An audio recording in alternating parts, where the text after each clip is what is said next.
कि आम आदमी को beyond its weight and height उसको हम पढ़ा करके बहुत सारे लोग आंकते हैं और पूरा रास्ता सही कह रही है, हवा बनाई गई, सही कह रही है पूरा। और एक जो चीज चली विश्लेषक, कोई हवा में मतलब विश्लेषण तो विश्लेषक ही करता है ना, विश्लेषण कोई हवा से तो आता नहीं।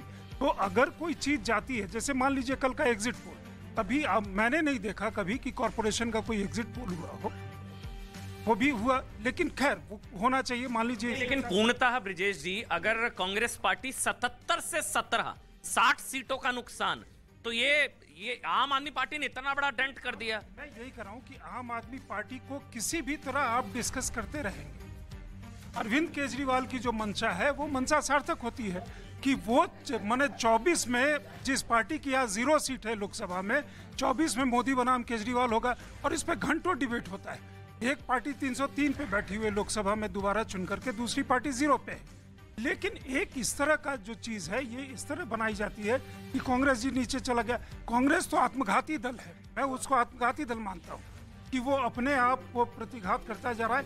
हिमाचल में जो हुआ है वो वहाँ के लोग का जो अच्छा, अब अमीश हमारे साथ जुड़ गए। अमीश, 155 149 का रिकॉर्ड माधव सिंह सोलंकी का रिकॉर्ड भारतीय जनता पार्टी जीत रही, पार कर रही है। और अपने आप में अगर हम देखें बीते गत वर्षों के अंदर ये भारतीय जनता पार्टी का सबसे शानदार चुनाव है किसी भी तुलना में। मुझे 2017 का उत्तर प्रदेश का चुनाव ध्यान में आता है जहां पर बीजेपी ने गिनती 200 से शुरू करी थी। मुझे अभी तक याद है कि किस तरह से 2017 के विधानसभा चुनावों में भारतीय जनता पार्टी ने 220 से अपनी गिनती शुरू करी थी और यहां बीजेपी ने गिनती अपनी 90 सीटों से शुरू करी। लास्ट टाइम 99 आई थी। तो माधव सिंह सोलंकी का रिकॉर्ड बीजेपी ब्रेक कर रही है, रुझान यही सुझा रहे हैं। और साथ साथ कांग्रेस का जबरदस्त राउट हुआ है, इसको हम कांग्रेस का राउट कहेंगे। अच्छा, भारत जोड़ो यात्रा के अंदर, भारत जोड़ो यात्रा के अंदर जिस तरह से राहुल गांधी फंसे रहे, यहां पर उन्होंने पार्टी को फंसा के रखा,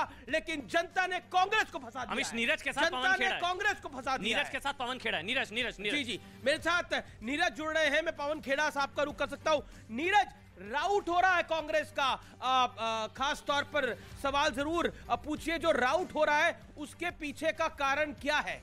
जो राउट हो रहा है कांग्रेस पार्टी का खास तौर पर गुजरात के अंदर, लेकिन हिमाचल के अंदर कांग्रेस अब बहुमत क्रॉस कर रही है, ऐसा लग रहा है 35 सीटों पर है। नीरज, देखिए बिल्कुल हिमाचल से कांग्रेस के लिए अच्छी खबर है, लेकिन गुजरात में जिस तरह से पार्टी का सफाया हुआ है, पवन खेड़ा जो कि मीडिया और पब्लिसिटी डिपार्टमेंट के हेड भी हैं और खुद कमान भी संभाला था गुजरात में इन्होंने लगातार। पवन जी, इस तरह के नतीजे की उम्मीद थी 27 साल बाद इस तरह से कांग्रेस पार्टी नीचे चली जाएगी गुजरात में, आप लोगों ने आकलन किया था।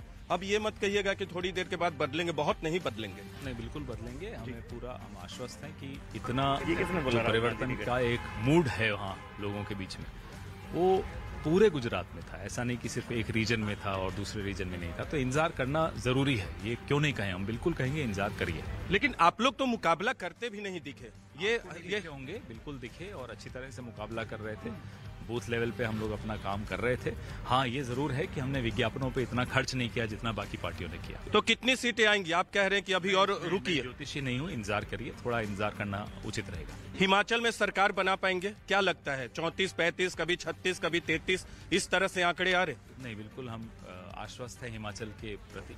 परिवर्तन के लिए ही लोगों ने वोट दिया। बता दीजिए पवन खेड़ा स्क्रीन पे चल रहे हैं। हिमाचल में कांग्रेस 36 क्रॉस कर गई है, बीजेपी 30 के अंडर है। पहली बार है शायद पवन 30 के अंडर बीजेपी जा रही है। Quick reaction. बिल्कुल अच्छी खबर कांग्रेस के लिए कि 36 सीट पे आप हैं और 30 पे बीजेपी चली गई, तो सरकार बनाएंगे। खबर आ रही है न्यूज रूम से। नहीं, उससे कहीं ज्यादा सीटें और बढ़ेंगी अभी, और हम लोग बिल्कुल आश्वस्त हैं, सरकार भी बनाएंगे और एक स्थिर और एक अच्छा शासन देने वाली सरकार बनाएंगे। अंतिम सवाल करेंगे पवन जी, गुजरात में हार होती है तो पार्टी समीक्षा करेगी, क्या आकलन करेगी? क्योंकि हिमाचल में तो अच्छे नतीजे दिख रहे हैं। हम जीत की भी समीक्षा करते हैं और हार की भी समीक्षा करते हैं। ये करनी ही चाहिए, हर संगठन को करनी चाहिए और हम भी करेंगे। तो गुजरात में भी जो भी नतीजे होंगे उसकी समीक्षा पार्टी करेगी। जी नीरज, हम आपके पास वापस लौट कर आते हैं, लेकिन नंबर एक बार देख लेते हैं। हिमाचल का नंबर अब कांग्रेस आगे हो गई है 36 सीटों के साथ, बीजेपी 29। ये सेटबैक होगा भारतीय जनता पार्टी के लिए, क्योंकि बीजेपी के बागियों ने बीजेपी का खेल लग रहा है बिगाड़ रही है। लेकिन अभी भी मैं कह रहा हूं कि क्लोज कंटेस्ट है, यहां पर 1-2 सीटें आगे पीछे हो सकता है, लेकिन कांग्रेस ने अब कई राउंड के बाद बढ़त बनाई है और यह बढ़त बढ़ती जा रही है यह बीजेपी के लिए। तो कुल मिलाकर हिमाचल कांग्रेस के खेमे में जाता हुआ अभी फिलहाल दिखाई दे रहा है, लेकिन गुजरात के अंदर बीजेपी ने जबरदस्त जीत दर्ज कर रही है, जो रुझानों में दिख रहा है। हमारे साथ कई एक्सपर्ट्स हैं, मेरे साथ सुभाष हैं, साथ ही साथ ब्रजेश सिंह हैं, संजय हैं। संजय, क्या आपको लगता है जो जिस तरह की परिस्थिति बनी है हिमाचल के अंदर, वहां पे लग रहा है बागियों ने बीजेपी का खेल बिगाड़ दिया है, या फिर अभी भी आपको कुछ उम्मीद है यहां पर बीजेपी का एक कमबैक हो सकता है? देखिए, छोटी कंस्टिट्यूएंसी है, बनाएंगे बागी खेल अगर कहीं फंसेगा कल को। छोटी कंस्टिट्यूएंसी है तो थोड़ा ऊपर नीचे अभी भी संभावना है, लेकिन बागी एक बहुत बड़ा फैक्टर था वहां, जिसके कारण बीजेपी का खेल खराब होते हुए ये आशंका थी कि कॉन्टेस्ट क्लोज होगा, बीजेपी का खेल खराब हो सकता है। हमने ये भी देखा कि प्रधानमंत्री ने किसी बागी से बात की थी, वो अपने आप में कई चीज़ है। एक बड़ी बात ये कहती है कि मोदी हर चीज़ पे जिस तरह से अपना इलेक्शन लड़ते हैं, हमने आज तक, देखिए इतिहास की बात थोड़ी देर पहले हो रही थी अमीश, कोई प्रधानमंत्री संगठन पे और सरकार पे और देश पे एक साथ इतना मेहनत कभी करते हुए नहीं दिखा। शांतनु, एक सवाल जरूर दिल की गहराइयों से इस समय काफी लोग पूछना चाह रहे हैं, कांग्रेस का इतना ऐसा हाल भारत जोड़ो यात्रा का ये परिणाम है? देखिए, आपको कुछ तो चुनाव, आप अगर नरेंद्र मोदी से एग्री करें, अगर उसकी मेहनत से मेहनत तो मैच करनी पड़ेगी। आप मतलब चुनाव की रैली नहीं करते हैं। पिछली बार 3 लड़कों से चुनाव के सारे चुनाव लड़ा, उनमें से 2 लड़के भाजपा में आ गए। आपको कुछ तो करना पड़ेगा। घर बैठे बैठे चुनाव नहीं जी कह रहे थे कि करते तो और कम नहीं हो जाते। मैं ये कह रहा हूँ कि क्या नहीं किया, अगर राहुल जी जाते या करते तो और कम नहीं हो जाते।